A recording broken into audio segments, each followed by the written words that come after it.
Amém. Boa noite família. Tudo bem com vocês? Jesus. Vocês estão cansados? Sim ou não? Então vamos, você pode fazer algo melhor. Boa noite. Glória a Deus.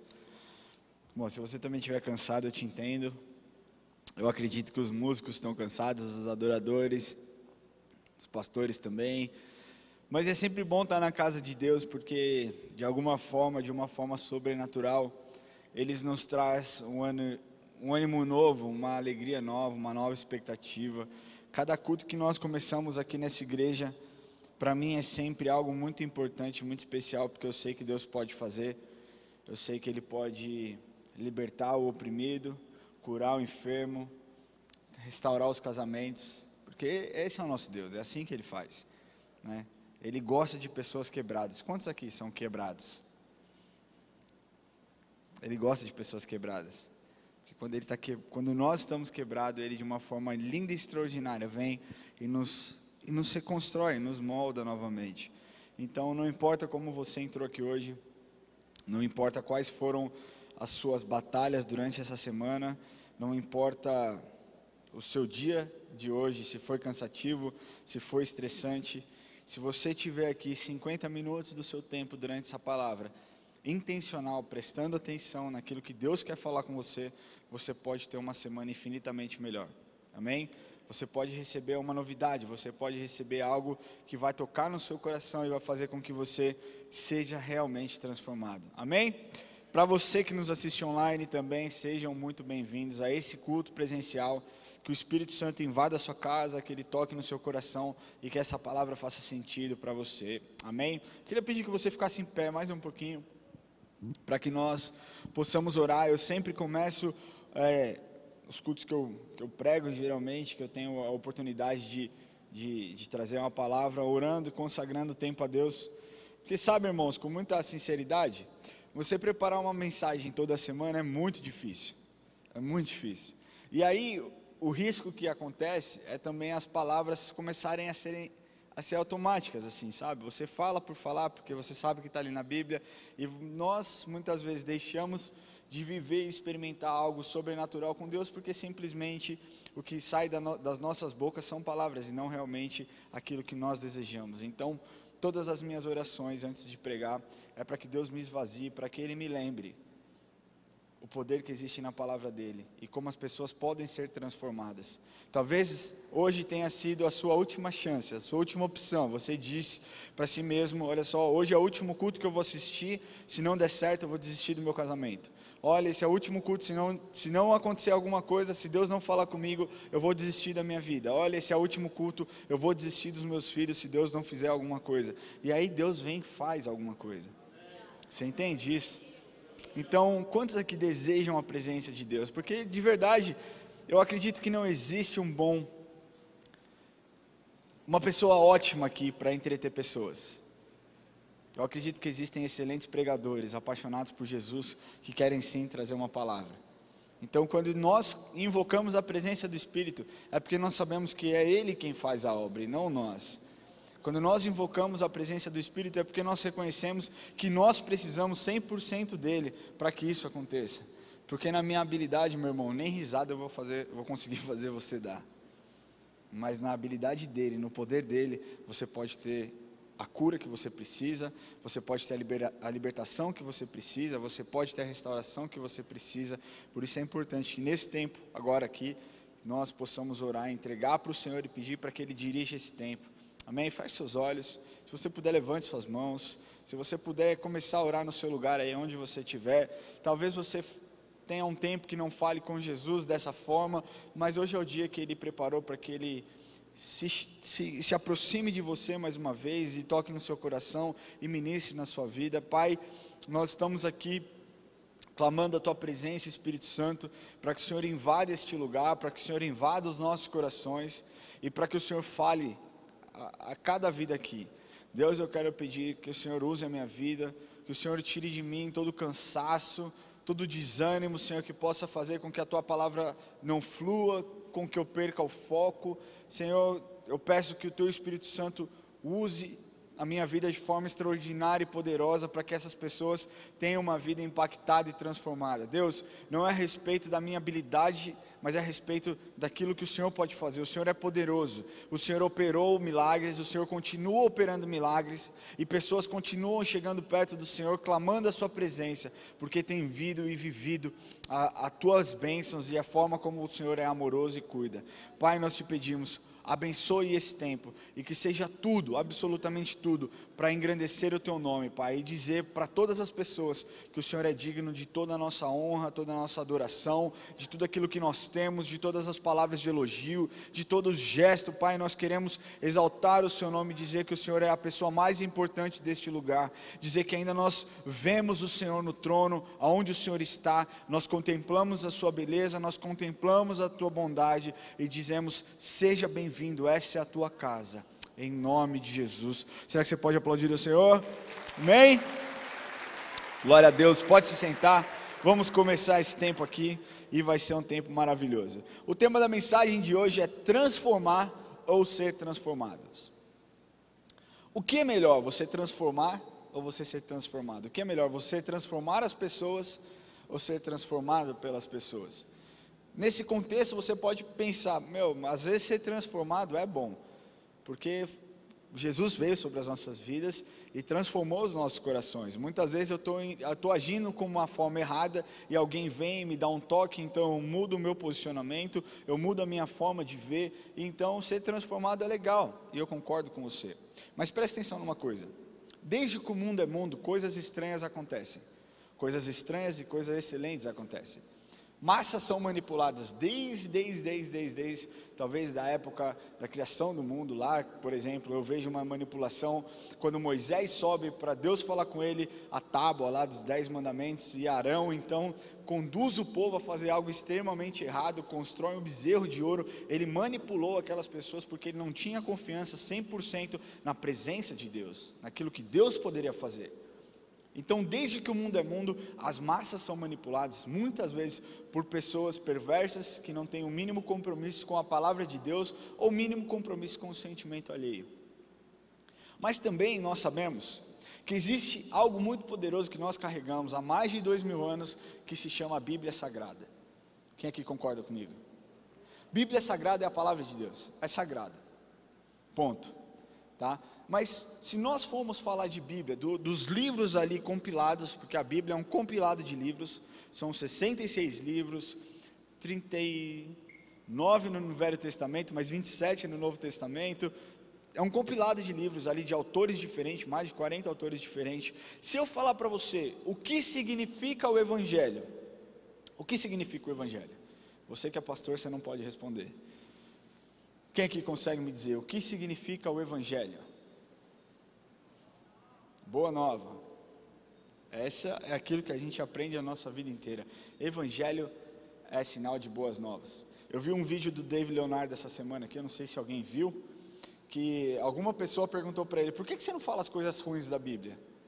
Ele falou, mas espera aí, se o Evangelho é boa nova, como que dentro da boa nova pode ter más notícias? Fica meio contraditório e meio estranho. E ali ele tem um tempo onde ele discorre sobre a ideia dele. Eu achei fenomenal aquilo que ele disse. Mas o que as boas novas geram na sua vida? Você pode falar isso? Você que citou aí, o Evangelho é boa nova. O que a boa nova gera dentro de você? Transformação. Quem mais? Sabe uma coisa que é engraçada? Eu lembro quando o pastor muitas vezes perguntava, eu sabia, mas eu tinha medo de falar e errar. Não é verdade? Então posso citar nessa aí, eu vou falar, mas e se eu errar, você não vai errar. Fala aí, o que o Evangelho gera na sua vida? O que as boas novas trazem para você? Transformação, alguém disse transformação, quem mais? Pastor Rubens, você não pode, você é pastor. Pô. Mudança, quem mais? Oi? Cura, salvação, transformação, libertação, restauração. Esse é o que o Evangelho gera. E cada dia que nós lemos a Bíblia ela se torna mais atual para os nossos dias. Porque é impressionante como você pode pegar textos escritos há mais de 2000 anos e falar, uau, nunca fez tanto sentido como agora, nos tempos de hoje. E aqui eu quero ser muito claro, eu não estou dando indireta para ninguém. Estou falando daquilo que eu sei e que de fato é. O Evangelho é atual. E eu vou provar para vocês como é atual. Eu quero que você abra a sua Bíblia no livro de Marcos, capítulo 8, versículo 14. Marcos 8, 14. E eu vou mostrar para vocês como um texto escrito há tanto tempo é tão pertinente para os dias atuais. Marcos 8, 14. Quem abriu, diga amém. Você que está na sua casa, abra aí, Marcos 8, 14. E diz assim, só arrumar aqui. Marcos 8, 14 diz assim: ora, aconteceu que eles esqueceram de levar os pães. Quem esqueceu? Os discípulos, tá? Mais uma vez, os discípulos estavam ali, provavelmente indo fazer alguma viagem de barco, provavelmente não, porque fala o texto que era de barco, então eles estavam ali fazendo mais uma viagem com Jesus e eles esqueceram os pães. Então, no barco não tinham consigo senão um só. Preveniu-os Jesus dizendo: vede, guardai-vos do fermento dos fariseus e do fermento de Herodes. E eles discorriam entre si: é que nós não temos pão. Jesus, percebendo, lhes perguntou: por que discorreis sobre o não teres pão? Ainda não considerastes, nem compreendestes? Tendo o coração endurecido, tendo olhos não vedes, e tendo ouvidos não ouves? Não vos lembrais de quando partiu os 5 pães para os 5.000? Quantos cestos cheios de pedaços recolhestes? Responderam eles: 12. E quando parti os 7 pães para os 4.000, quantos cestos cheios de pedaços recolhestes? Responderam: 7. Ao que lhes disse Jesus: não compreendes ainda?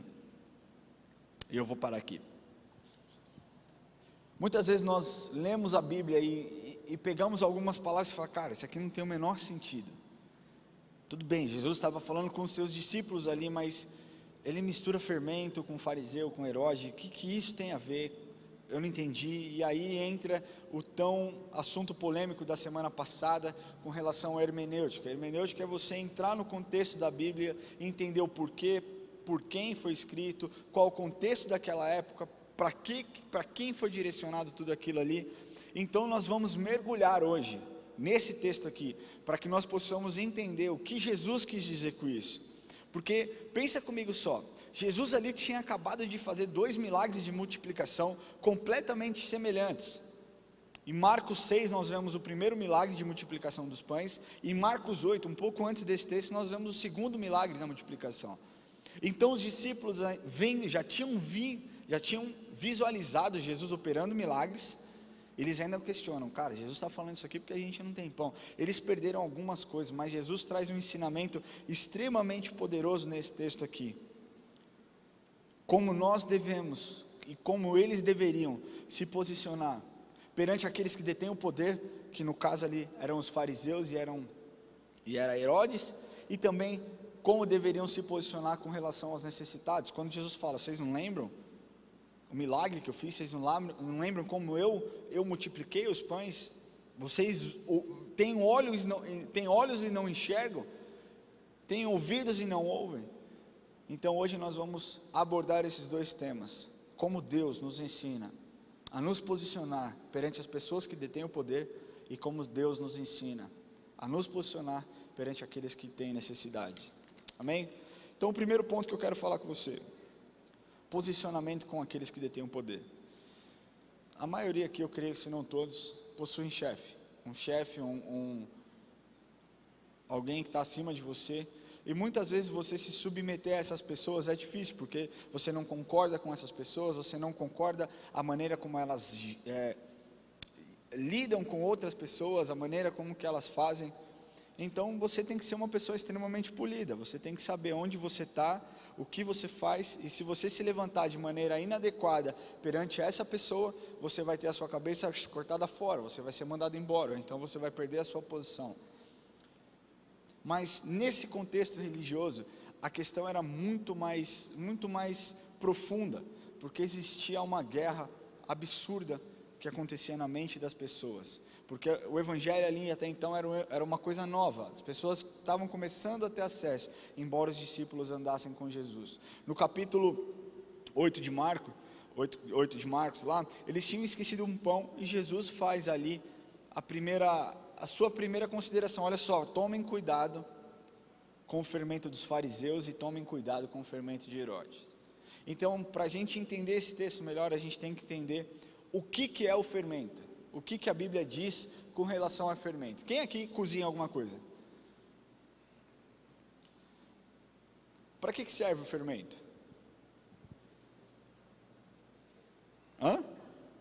Para crescer. O que mais? Só serve para isso? Eu não sei. Para ficar macio, fofinho, né? Boa. O que mais? Tem mais utilidade? Eu estou perguntando porque de verdade eu não sei, gente. O máximo que eu sei fazer é um miojo. Tem mais alguma utilidade o fermento? O fermento, então, nos nossos dias é algo bom, certo? Porque sem fermento eu acredito que não dá para fazer bolo. Uma coisa legal que eu aprendi estudando essa palavra, que o fermento você consegue conservá-lo durante anos e anos e anos. Vocês sabiam, né? Eu que não sabia, mas o fermento, depois que você prepara a massa lá, você preparou a massa, coloca o fermento, se você tirar um pouquinho antes de assar, você consegue conservar. É por isso que existem fermentos de mais de 150 anos, porque eles vão tirando e vão guardando, vão tirando e vão guardando. Vocês sabiam? Gente, Ramon também sabe de culinária. Na verdade eu não sei, eu pesquisei e descobri isso. Mas o fermento no contexto bíblico era algo totalmente diferente. Paulo já nos adverte a respeito do fermento, Jesus nos advertiu com relação ao fermento, outros textos do Velho Testamento nos advertem, mas no sentido figurado, o fermento na Bíblia assume justamente uma posição de influência corrupta e representa o pecado. Então, dentro desse texto e dentro de outras coisas que você vai ver na Bíblia, quando a palavra fermento entra, é a corrupção humana, é o pecado que ele está sendo ali demonstrado, no sentido figurado, tá bom? Os rabinos na época também ensinavam isso, ensinavam exatamente dessa mesma forma. E no Novo Testamento, Jesus usa a figura desse fermento para se referir à influência negativa e hipócrita dos fariseus e também de Herodes. Mas para nós entendermos esse pano de fundo que Jesus vivia, nós precisamos mergulhar então e entender quem foram os fariseus e quem foi Herodes. Na verdade, você já entendeu o que era o fermento, que Jesus fala, olha, toma cuidado com o fermento. Então quando ele fala toma cuidado com o fermento, ele está falando o quê? Toma cuidado com o pecado, beleza? Para você entender, existiam 4 grupos que era como se fossem 4 partidos políticos na época. Existiam, acho que até um pouquinho mais, mas eu vou me ater aqui apenas a 4. Existiam os fariseus, existiam os saduceus, existiam os zelotes e existiam os herodianos. Eram como se fossem 4 grupos políticos da época. Você na sua cabeça pode até, conforme eu for falando, você olha só, esse partido me parece esse aqui, é muito similar com esse aqui. Eu fiz isso. Eu não vou falar o que eu achei de quem partido era o que aqui, mas é uma brincadeira engraçada, para vocês verem como é tão atual, como é atual. Então, vou começar primeiro falando para vocês a respeito dos fariseus, para você entender esse pano de fundo da época que Jesus vivia. Os fariseus eram pessoas extremamente religiosas, e a base da sua fé era a lei, 100% a lei. 80% das pessoas daquela época eram fariseus, eram religiosos, eram pessoas que se importavam com os detalhes e perdiam a essência do indivíduo. Mas a polêmica toda da semana passada foi exatamente essa, pastor Ramon, porque ali ele estava falando com o indivíduo, e não estava falando ali com relação à religiosidade, contra os religiosos.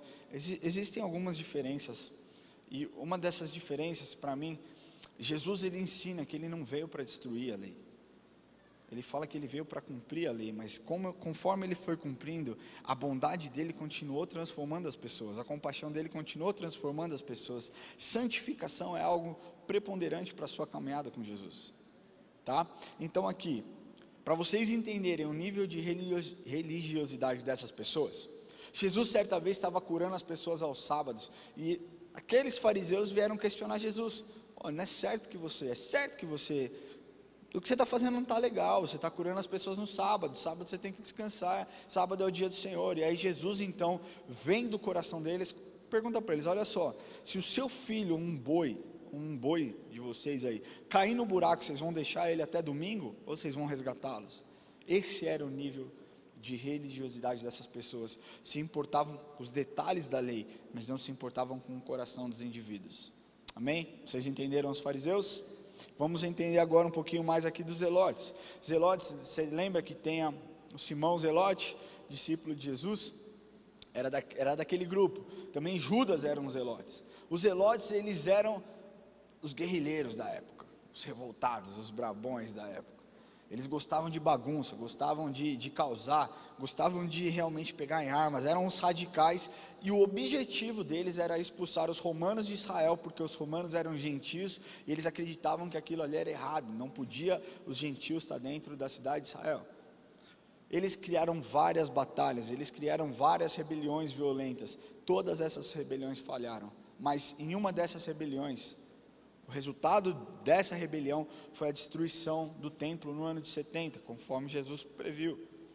Então, o resultado da rebeldia deles foi a destruição do templo no ano de 70. Então, você também já entendeu quem foram os zelotes, um outro grupo partido. Já pensaram aí, né? Esse grupo parece esse aqui, hein? Esse parece esse grupo político aqui. Os saduceus eram compostos pela elite. Eles eram compostos pelas pessoas elitizadas.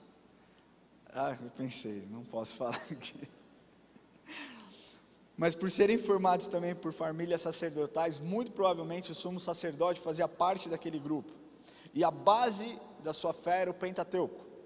O Pentateuco, os 5 primeiros livros da sua Bíblia, era o que eles acreditavam e era o que eles seguiam. E a base da sua religião, da sua fé, que eu confundi aqui, mas a base da sua religião era o templo. E é por isso que no ano de 70, quando o templo é destruído, os saduceus também desaparecem, eles acabam, esse partido acaba e deixa de existir. Os herodianos, que eram outro grupo, era comandado por judeus secularizados que estavam um pouco se lixando para a religião, eles não queriam saber de religião, ou fingiam que estavam preocupados, mas não se importavam de fato com a religião, como as pessoas viviam. Eles queriam sim poder. Olha, não é atual isso? Fala para mim, fala Alana, não é atual isso? Eles queriam poder, gente, poder. Os herodianos queriam poder, não estavam preocupados com a fé, eles queriam poder, queriam estar no controle de todas as situações. Era um grupo de nacionalistas que apoiavam assuntos políticos da dinastia de Herodes. Provavelmente alguns saduceus também faziam parte desse grupo.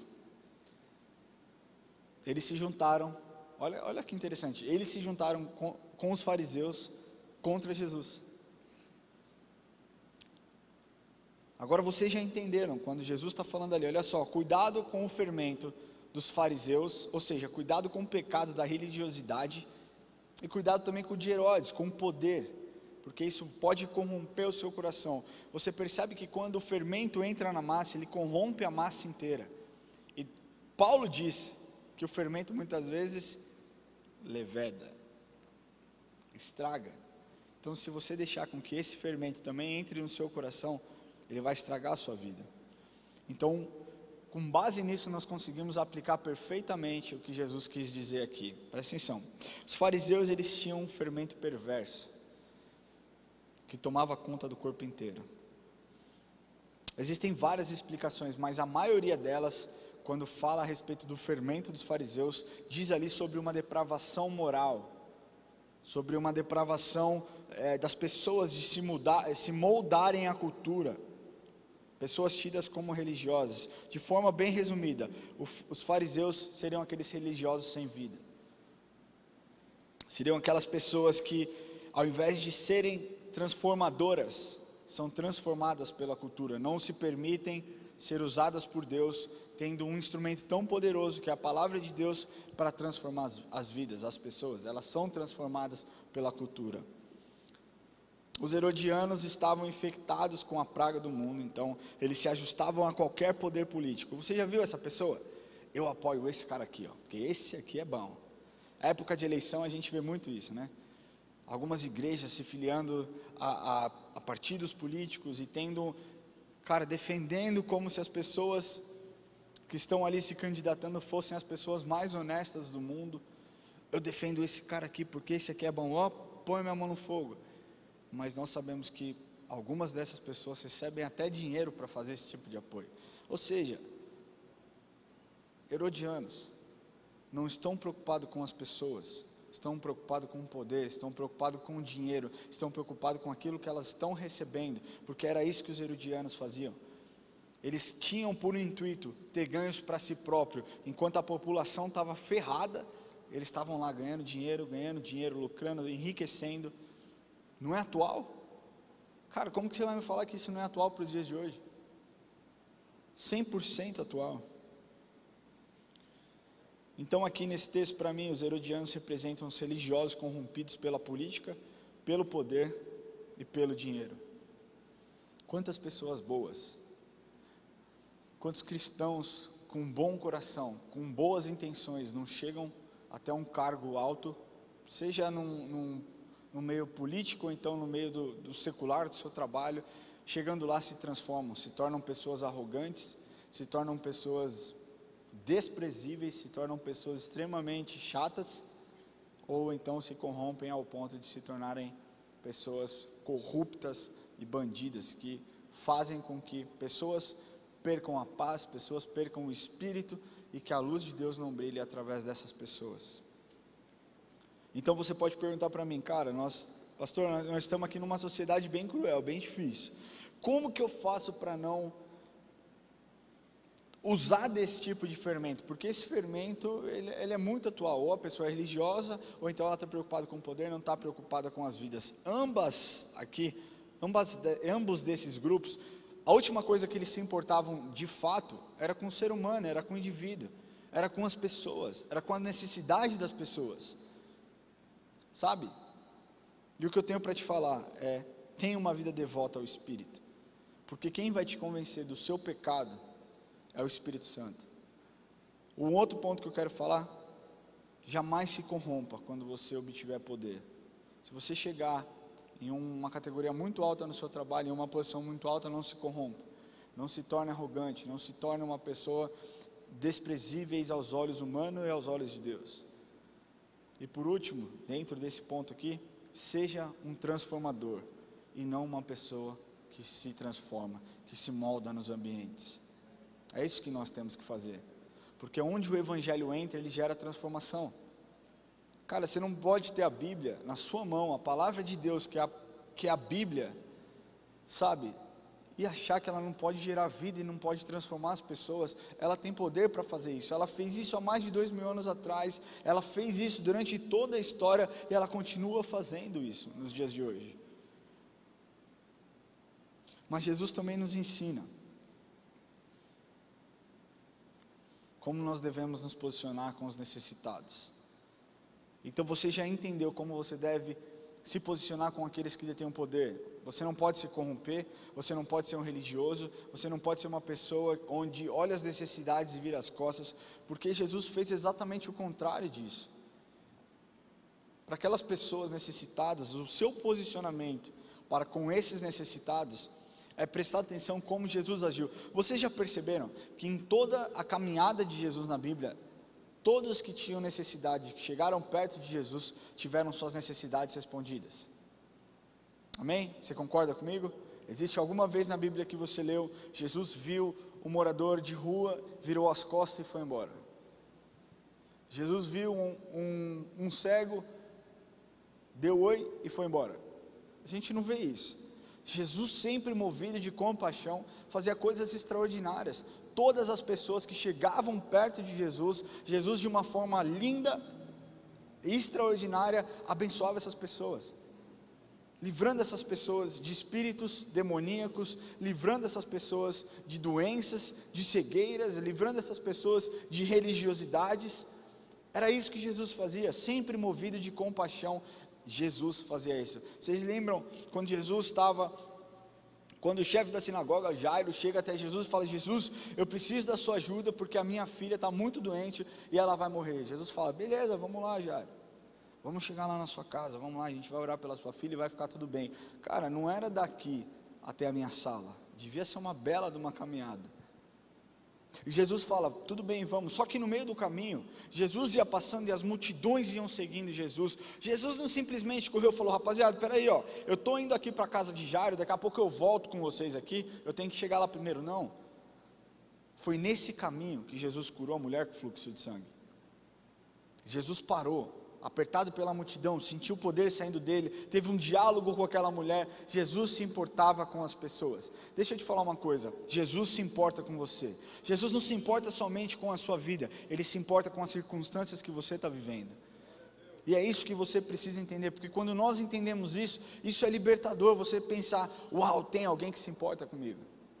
Tem alguém que se importa comigo, tem alguém que realmente me ama de verdade. Amém? Eu quero que você abra a sua Bíblia rapidinho comigo, Marcos 6,34. Marcos 6,34, é a primeira multiplicação. Diz assim: ao desembarcar, viu Jesus uma grande multidão e compadeceu-se deles, ou seja, teve compaixão deles, porque eram como ovelhas que não têm pastor. Primeira multiplicação, Jesus passando pela multidão, vendo essa grande multidão, compadeceu-se dessas pessoas, teve compaixão por essas pessoas. Primeira multiplicação de pães. Segunda multiplicação de pães, se você puder pular 2 capítulos, talvez vire 2 páginas aí na sua Bíblia, Marcos 8, capítulo 2. Marcos 8, capítulo 2, Jesus dizendo: tenham compaixão dessa gente, porque há 3 dias que permanecem comigo e não têm o que comer. Se eu vos despedir para suas casas em jejum, desfalecerão pelo caminho, e alguns deles vieram de longe. Deixa eu te falar, toda vez que Jesus curou, toda vez que Jesus operou milagres, sempre movido de compaixão. A Bíblia nos mostra várias vezes, movido de compaixão, Jesus fez isso. Sentiu compaixão Jesus e operou tal coisa. Jesus teve compaixão e fez isso. A compaixão era algo muito forte no ministério de Jesus. Mas aqui nesse texto é a única vez que Jesus fala dele mesmo: tenho compaixão. Então deixa eu te falar, se você está em uma situação hoje que você fala, cara, Jesus não se importa comigo, Jesus simplesmente esqueceu do que eu tenho vivido, Jesus esqueceu dos meus problemas, Jesus não sabe o que tem acontecido comigo, o que Jesus está te falando hoje, quando você passar isso pela sua cabeça, você abre a sua Bíblia em Marcos 8:2, e você vai ler: tenho compaixão. É Jesus falando, não sou eu falando. Não foi o escritor desse livro falando, foi o próprio Jesus falando, e fala todos os dias para você: eu tenho compaixão, eu me importo com você.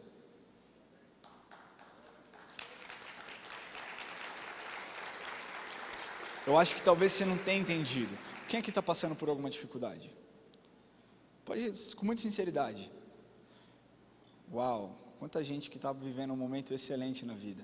Só vocês que levantaram a mão tem problema, né? Poxa vida, sinto muito por vocês. A real é que todos nós passamos por dificuldade. Algumas pessoas têm coragem de assumir, outras não, e está tudo bem, porque aqui a gente não está fazendo valor de juízo de ninguém, não estou julgando ninguém. Eu quero te falar que para você que levantou a mão, e para você também que não levantou a mão, Deus é um Deus de misericórdia. Jesus é a pessoa que tem mais compaixão do mundo. Então não pense que Jesus não se importe com as suas circunstâncias, porque essa é a maior mentira que Satanás tem jogado na vida das pessoas, e por isso que tantas vidas têm desistido, por isso que tantas pessoas têm se matado, por isso que tantas pessoas têm se mutilado, por isso que tantas pessoas têm tido problemas emocionais, porque não acreditam que Jesus continua com compaixão, porque talvez pensem que Jesus tenha mudado, e eu estou aqui para te falar que Ele não mudou, que Ele continua com compaixão. Amém? Para essas 2 multiplicações, estudando esse texto aqui, para mim foi algo muito forte, perceber algumas semelhanças entre essas 2 multiplicações. Eu quero que você acompanhe comigo. A primeira semelhança que eu percebi, que talvez vocês também tenham percebido, é que em ambas as multiplicações, havia uma grande multidão. Então deixa eu te falar, Jesus se preocupa com o indivíduo, e se preocupa também com a multidão. É importante que você saiba disso. Jesus se preocupa com o indivíduo e se preocupa com a multidão. A primeira multiplicação, 5.000 pessoas foram alimentadas. Estima-se que mais de 15.000 estavam ali reunidas. Então, se nós formos pegar a mesma base de cálculo aí, estou falando de 3 vezes mais pessoas, na segunda multiplicação, 4.000 pessoas foram alimentadas, eu estou falando de pelo menos 12.000 pessoas que estavam ali presentes. Pessoas. Jesus se compadeceu dessas pessoas. A segunda semelhança que eu vejo é aquilo que eu falei, a compaixão. Jesus fala de compaixão nesses 2 textos. A compaixão ela é tão importante no ministério de Jesus, que a palavra compaixão aparece 83 vezes na Bíblia, sendo 18 no Novo Testamento. 18 no Novo Testamento, sendo que 11 estão nos evangelhos de Mateus, Marcos e Lucas. A palavra compaixão é uma palavra muito poderosa. E quando nós nos apropriamos dessa palavra, nós deixamos simplesmente de ter empatia. Você pode olhar por alguém e falar assim: cara, sinto muito pelo que você está vivendo, sinto muito pelo que você está passando. Jesus poderia ter tido empatia com aquela mulher do fluxo de sangue e dizer para ela: eu sinto muito pela sua dificuldade, sinto muito que você tenha gasto todo o seu dinheiro, sinto muito, mas não. Porque a empatia sem ação, ela não transforma. A empatia sem ação não é compaixão. Compaixão é quando você sente empatia, mas tem a necessidade de fazer algo para mudar. Meu irmão, você precisa entender o que eu estou te falando. Eu não sei se você talvez não esteja com a cabeça aqui, mas olha só, presta atenção. Quando você tem empatia e coloca ação, coloca a sua força, coloca o seu vigor para gerar transformação, você começa a ter compaixão. E a compaixão é movida de ação. Jesus teve compaixão. A terceira semelhança que eu vejo é que o milagre que Jesus operou aconteceu por interação dos seus discípulos. Você percebe? Jesus sim multiplicou o pão, mas quem viu foi através das mãos dos discípulos que o milagre aconteceu. Jesus pegou o pão, abençoou o pão, quebrou o pão e deu aos discípulos, e os discípulos foram andando. Olha só, está acabando, porque no meu cesto está acabando, eu tenho aqui, está acabando, eu só tenho mais 5. E aí eles davam, olha só, eu só tenho mais 5. Eles continuavam dando, olha só, eu só tenho mais 5. Foi através da interação dos discípulos, depois de receber uma bênção de Deus. Por que eu estou te falando isso? Porque você recebeu algo de Deus. E aquilo que você recebeu, se você tiver a interação certa, você pode trazer grandes transformações para as pessoas. Eu creio que é por isso que muitas pessoas não são curadas nos dias de hoje, porque não entenderam essa questão de interação, não entenderam que é sim necessário que você imponha as suas mãos, é sim necessário que você fale do poder do nome de Jesus, é sim necessário que você tome uma atitude e faça algo diferente. Jesus, naquele contexto, ele não estava simplesmente preocupado com a situação emocional das pessoas, ele estava preocupado com a situação física, ele estava preocupado com a situação educacional, ele estava preocupado com uma série de coisas. E quando Jesus escolhe pessoas,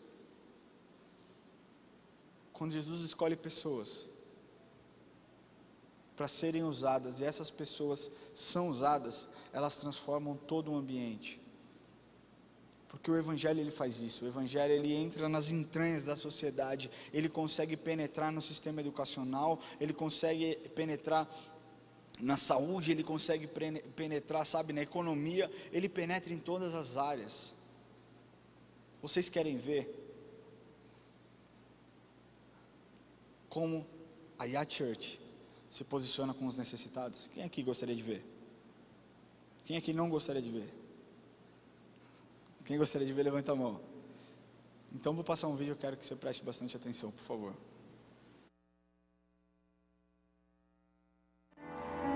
Standing here in your presence, in a grace so relentless, I am won by perfect love, wrapped within the arms of heaven, in the peace that lasts forever, sinking deep in mercy seat.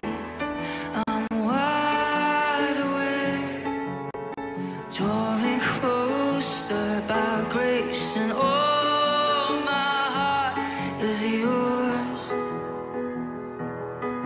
All fear removed, I breathe you in, I lean into your.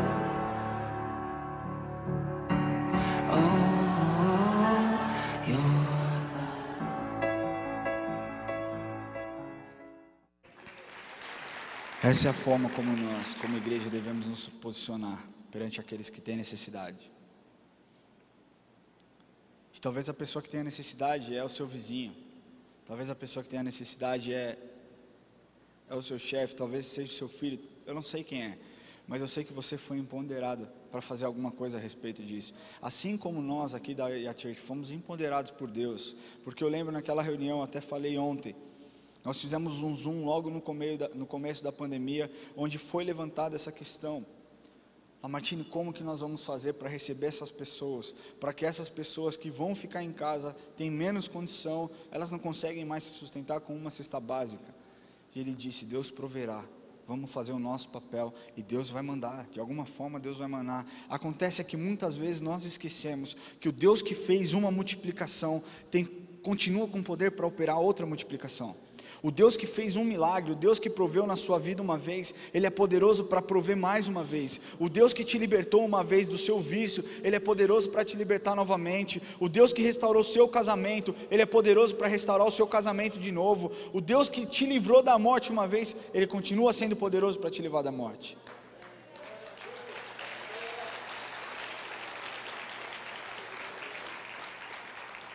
Eu queria que você fechasse seus olhos, eu queria chamar a equipe de louvor.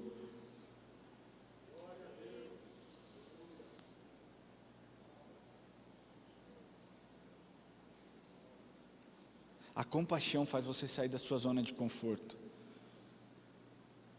Seria muito confortável para ir à church, fechar as portas, durante a pandemia, ficar quieto, um tempo de reflexão, mas não, nós não nos acomodamos. 122 toneladas de alimentos foram distribuídas, quase 45 mil refeições foram distribuídas. Eu estou falando de mais de 4.800 famílias cadastradas. Porque nós temos compaixão e não simplesmente empatia. E a compaixão, quando entra na sua vida, ela precisa gerar transformação.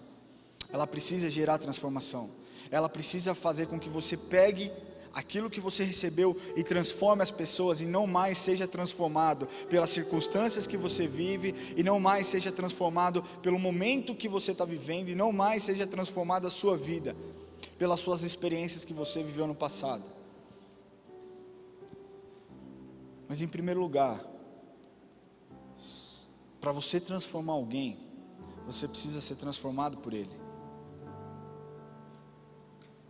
E eu não estou falando de uma religião que pode te transformar, eu estou falando de um Deus vivo que te transforma, assim como transformou a minha vida, assim como transformou a vida de muitos aqui hoje e quer transformar a sua vida. Isso só é possível se você dizer para ele, eu entrego o meu coração para ti, Jesus. Eu confio no Senhor, eu confio as minhas dores no Senhor, eu confio as minhas tristezas em tuas mãos, eu confio as minhas ansiedades aos teus pés e eu digo, cuida de mim. Se você quer fazer essa oração hoje, se você deseja entregar o seu coração hoje para Jesus, é tempo de você levantar a sua mão, e nós vamos orar com você, a igreja de olhos fechados, para que você não fique constrangido. Se existe alguém aqui que deseja entregar o seu coração para Jesus e falar, a partir de hoje eu pertenço a alguém, eu vou ser transformado por essa pessoa que é poderosa. Se é você essa pessoa, queria pedir que você levantasse a sua mão e eu vou orar com você. Você não precisa se preocupar com as pessoas que estão à sua volta, elas estão de olho fechado. E muitas vezes o que Satanás quer é que você fique quieto mesmo, que você fique tímido no seu lugar. Mas se você deseja se libertar de certos pesos que você carrega, o único que pode fazer isso é Jesus. A palavra de Deus diz, Ele dizendo, vinde a mim vós todos que estáis cansados e oprimidos, e eu vos aliviarei. Eu vos aliviarei. Jesus está te falando hoje, eu vou te aliviar, se você vir a mim. Você que está cansado, você que está triste, você que está deprimido, você que precisa de uma restauração, eu quero entrar na sua vida e eu quero transformar o seu coração. Se você deseja hoje entregar o seu coração para Jesus, levante a sua mão e nós vamos orar com você hoje. Glória a Deus pela sua vida, fique com a sua mão levantada. Dá para abaixar um pouquinho mais a luz, irmão? Levante a sua mão, glória a Deus pela sua vida também, fique com a sua mão levantada. Hoje é dia que Deus vai encontrar a sua vida, glória a Deus pela sua vida também. Existe mais alguém? Glória a Deus pela sua vida também. Existe mais alguém que deseja? Glória a Deus pela sua vida, glória a Deus pela sua vida. Hoje é dia de transformação, a palavra de Deus diz que quando uma vida se entrega para Ele, existe uma grande festa no céu, porque uma vida vale mais do que 1000. Isso mostra como Jesus se importa com você. Glória a Deus pela sua vida também. Fique com a sua mão, se você puder levantar mais alto. Levante sua mão bem alto para que nós possamos te ver. Glória a Deus pela sua vida também. Uau, hoje é dia de transformação. Hoje é dia onde o Senhor vai encontrar a sua vida, onde é o dia que Ele vai visitar a sua vida. Existe uma unção de salvação nesse lugar. Coloque, você que levantou a sua mão, se você puder ficar em pé. Eu não vou pedir para você vir aqui à frente, mas se você puder ficar em pé, nós vamos fazer essa oração junto. Coloque em pé você que levantou a sua mão, por favor. A igreja pode ficar de olho fechado. Eu sei que é legal nós abrir os nossos olhos e ver pessoas dando um passo de fé, entregando o coração para Jesus, mas nós fazemos isso pelos nossos irmãos, para que eles não se sintam constrangidos. Você que levantou do seu lugar, coloque a mão no seu coração e faça essa oração comigo. Senhor Jesus, eu entrego o meu coração em Tuas mãos. Peço que o Senhor me abençoe, que o Senhor perdoe os meus pecados, que o Senhor transforme a minha vida e que eu seja como uma pessoa completamente diferente. Escreve o meu livro, Jesus, o meu nome, Jesus, no livro da vida, e que eu jamais me distancie dos Teus caminhos. Em nome de Jesus. Você que fez essa oração, você vai receber um papel. Nós gostaríamos de nos conectar com você, nós gostaríamos de estar mais próximo de você, nós gostaríamos de entender as suas necessidades, para que nós como igreja possamos de certa forma te ajudar, espiritualmente, emocionalmente, socialmente, assim como você precisar. Nós estamos aqui como família. Você que fez essa oração também, que nos assiste online, eu peço que você escaneie esse QR Code que está na tela, para que nós também tenhamos contato com você. Esse QR Code vai te jogar direto para um WhatsApp, e nós temos pastores ali na linha, prontos para falar com você. Agora, para você que é um convertido, mas por qualquer circunstância, se deixou contaminar pelos fermentos que não vêm do Senhor, pelos fermentos que corromperam as suas emoções, pelo fermento que corrompeu a sua santidade, pelo fermento que corrompeu a sua fé, e hoje você está aqui dizendo: eu não aguento mais viver um evangelho fracassado, eu não aguento mais estar dentro desse evangelho que eu criei, essa teologia que me satisfaz. Senhor, eu não quero mais isso, eu quero uma teologia que agrade o seu coração. Eu quero ser um seguidor da Bíblia e não um seguidor do que a cultura me põe. Se você deseja realmente uma transformação no seu coração, e aqui eu quero que você preste atenção, porque esse voto você não vai estar fazendo comigo, você vai estar fazendo com Ele. A palavra de Deus diz: buscar-me-eis e me achareis, quando me buscares de todo o vosso coração. E aqui, se você tiver uma busca intencional com o Senhor, Ele vai se encontrar com você no dia de hoje, e Ele vai te ajudar. Ele vai purificar a contaminação que existe na sua vida. Ele, de alguma forma extraordinária e sobrenatural, vai entrar e vai te purificar. Mas para que isso aconteça, você precisa dar o seu passo. Você entende que você é 100% responsável pelas suas atitudes, mas Ele é 100% responsável pelo nosso perdão. Se você deseja hoje entregar a sua vida nesse sentido, de dizer: eu preciso ser purificado, eu não quero mais ser contaminado com esse fermento, eu queria pedir que você levante do seu lugar, que você fique em pé, para que nós juntos possamos adorar o Senhor, para que juntos nós possamos ter um tempo de adoração, e que você se sinta transformado por Jesus, amém? Quando você diz para o Senhor: Senhor, tome um lugar de honra, você está dando para Deus o primeiro lugar, o lugar que é dele, o lugar onde você jamais deveria ter disponibilizado a alguém, mas talvez por conta da sua situação, você disponibilizou esse lugar de honra para pessoas que estavam simplesmente preocupadas com o poder ou com a religiosidade. Isso te machucou, isso te quebrou, isso causou uma ferida enorme, a ponto de você ter dificuldade de se relacionar com Deus e entender que Ele é um bom Deus. Mas hoje é o dia que você vai falar: Senhor, eu estou aqui arrumando a casa, e a casa, quando nós cantamos aqui, é o seu coração, é a sua vida, e você está falando: eu estou preparando o meu coração, porque o que Deus vai fazer com você hoje é exatamente o que Ele fez na multiplicação dos pães. Jesus, Ele está pegando a sua vida como Ele pegou o pão, Ele está te abençoando assim como Ele abençoou o pão, Ele está te quebrando assim como Ele quebrou o pão, e Ele está falando para você: vai, seja usado, transforme as vidas, transforme as pessoas, espalhe a boa nova, espalhe o evangelho, diga para as pessoas o quanto eu as amo. pessoas continuam quebradas por não entenderem que Ele é um Deus de amor, por entenderem que as más experiências determinam 100% a forma como elas enxergam a Deus. Eu quero te falar que as suas más experiências não podem determinar a forma como você vê Deus, porque Ele é bom, Ele é transformador, Ele é imutável, Ele não erra, Ele não errou, Ele nunca erra e Ele nunca vai errar, porque a sua natureza é imutável. Se você deseja uma cura na sua alma hoje, e deseja falar para o Senhor: Senhor, tome o lugar de honra no dia de hoje, o meu coração, a minha vida, eu desejo que o Senhor tome o lugar de honra. Eu queria pedir que você viesse aqui à frente. Sai do seu lugar, vem aqui à frente. Eu sinto que há um mover de cura nesse lugar, há um mover de cura nesse lugar. Vocês sabiam que mais de 4 bilhões de pessoas ao redor do mundo não conseguem se sentir amadas? Como que pessoas vão se sentir amadas por experiências traumáticas extremamente maldosas que tiveram com pessoas que simplesmente estavam preocupadas com poder e com religiosidade? Talvez você tenha se afastado da igreja porque aquela pessoa que você via como líder falhou com você. Talvez você tenha se afastado da igreja porque a sua experiência dentro desse ambiente não foi como você esperava. Mas eu estou aqui para te falar que a Yah Church é uma igreja que quer mudar essa sua visão. Porque sim, nós nos importamos com pessoas. Eu não estou falando que nós somos uma igreja perfeita, mas eu estou falando que nós somos uma igreja que buscamos a essência de Deus. E quando nós temos essa essência dentro de nós, que é compaixão e amor, as vidas são transformadas. Se você deseja hoje ser restaurado pelo Senhor e dar o lugar de honra dEle, essa é uma oração que você tem que fazer com Ele. Essa é uma oração 100% sua. Eu não posso fazê-la por você, mas você tem autoridade para fazer.